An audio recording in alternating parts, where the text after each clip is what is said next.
This is a 10-minute routine that I designed for you to add on to another workout or just sneak in throughout your week. This is something you want to have as a regular part of your routine in one way or another. We're going to focus on the deep core muscles and the pelvic floor muscles. So you may find a lot of ab workouts out there on YouTube or ab workouts all over the internet, but they're not always working those deep core stabilizers, the trunk as a whole, and then especially focusing on the pelvic floor. Now, quick note about the pelvic floor, which if you've been with me for a while, you've heard me say this, but a healthy pelvic floor is just like any other muscle group. It needs to be able to contract, so it needs strength, but it also needs to be able to release, just like every other muscle, right? This isn't a perfect example, but think about your bicep. If it was always contracted, you'd be walking around like this. That wouldn't exactly be functional or helpful for you. We need a bicep muscle that can contract and fully release in order to be functional. The same is true about our pelvic floor muscles, which you can just picture like a basket weave of muscles that sits in the base of your pelvis. It's the bottom of your core, so it should be a part of all core workouts when done well. So let's go ahead and get started. I do have a pair of leggings that I'm going to use today. You could use a hand towel. That's what I would normally use, but I don't have one with me, but I do have a pair of leggings, so I'm going to use those. Anything would work, and also if you don't have that handy, it's okay. You can still get a great workout here. What we're going to start with is just a little bit of breathing. Our breath is very connected to our pelvic floor and our core. You can think of the diaphragm, which is right here under the rib cage, as the top dome of your core here, and the pelvic floor muscles in the base of the pelvis as the bottom dome. And how these two move and function together is really important. So thankfully in Pilates, we train that really well just by doing these exercises. So take a nice big inhale. Close your eyes if you feel comfortable, or just soften your gaze. And as you exhale, just relax your shoulders. Feel your spine lengthening up to the sky. And just start to bring awareness to your body. So mind to muscle connection. As you inhale, feel the back of the ribs expand. And as you exhale, grow a little taller in your spine. You may find it helpful to use your towel or an exercise band or your leggings to place behind your ribs. And as you expand, feeling your ribs expand into that towel or into that band. And exhale, sit a little taller in your spine. Good. Opening your eyes. Inhale. And now as you exhale, I want you to imagine your muscles wrapping around your spine, wrapping around the center of your body or your midline. Inhale, let everything expand. So your belly expands, your ribs expand, your pelvic floor releases. And exhale, it's like you're shrink wrapping your waist and you're lifting the pelvic floor. Everything contracts. Inhale, let it all expand and release. Exhale, contract and tighten. So this is something to do throughout your day. This is a more effective exercise than, say, just doing Kegels, right? We want to be able to contract and control and relax and release. Practice both of those. Let's do one more. And exhale. For more like this, be sure to check out the other pelvic floor videos in your app and in your workout library. There are a ton that focus on how to feel this more effectively in your body. But for now, we're going to move on. So what you're going to do with your towel, if you have it, or your leggings, is you're going to fold them in half, and then you're going to triple fold it. Okay, and then you're going to place it right underneath your pelvis as you lie down on your back. So you want your tailbone just kind of right over the edge of it. And what this does is it actually just allows you to have a little bit of a release in the pelvis, which helps to release those pelvic floor muscles. So you're kind of feeling like your tailbone is just hanging right over the edge of that. You could also use a ball. If you have a squishy Pilates ball, this is another place where you could use that. And just give a moment to feel that slight bit of release in your pelvis. It's subtle. And then you're going to draw your belly button towards your spine and tuck your pelvis. So your glutes come up off of the mat just a tiny bit.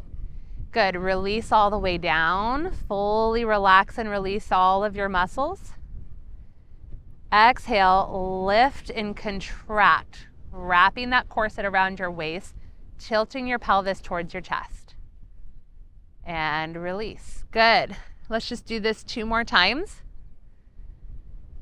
And the thing with core and pelvic floor work, just like everything, it's maintenance work. So we have to keep doing it over and over forever. It's not like it's not like we just do it once or twice and we're done. We have to keep maintaining our healthy function of the core and pelvic floor. So thankfully you have all of that right in your app. Good. Go ahead and release. Take that off to the side.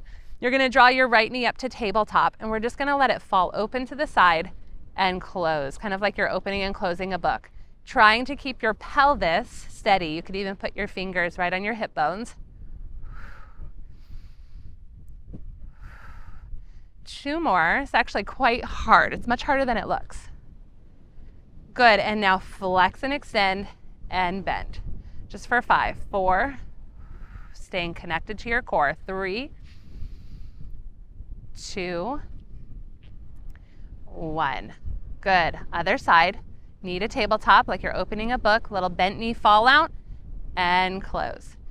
Inhale and exhale. You only want to go as far as you can before you start to roll over, right? Keep the back of your pelvis evenly weighted on the mat. Last one. And flex and bend. And flex and bend. 3, 4, 5. Both knees come to tabletop. You're about a fist distance apart, drawing your thigh bones down into your hip socket for toe taps. You're going to reach out, tap. Let's actually heel tap today. Tap your heel onto the mat and bring it back in. Thigh moves away from you, bring it back in. So it's not this, right? You could do that, but you're going to get more work if you actually reach your thigh bone away from you and bring your thigh bone back in. Inhale and exhale. Your core is working very hard here to stabilize. Not even having to do a sit-up. Isn't that awesome?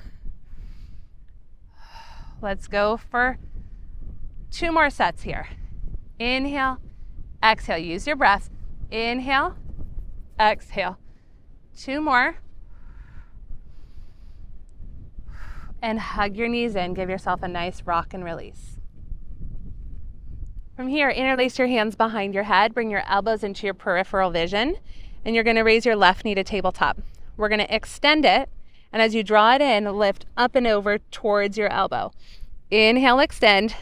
Exhale, rotate.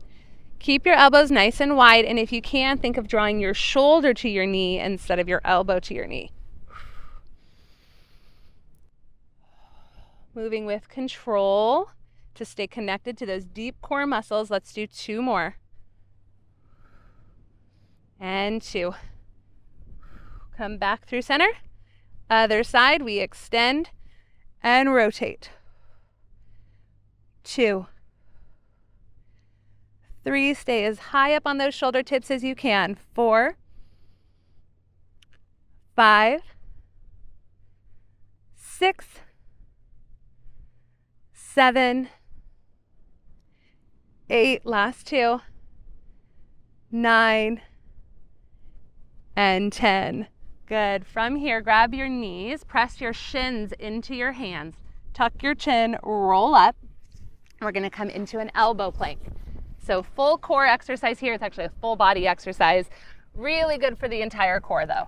So we're going to place the elbows on the mat. Imagine that you're pulling your mat apart with your forearms. That's going to help to secure your shoulders.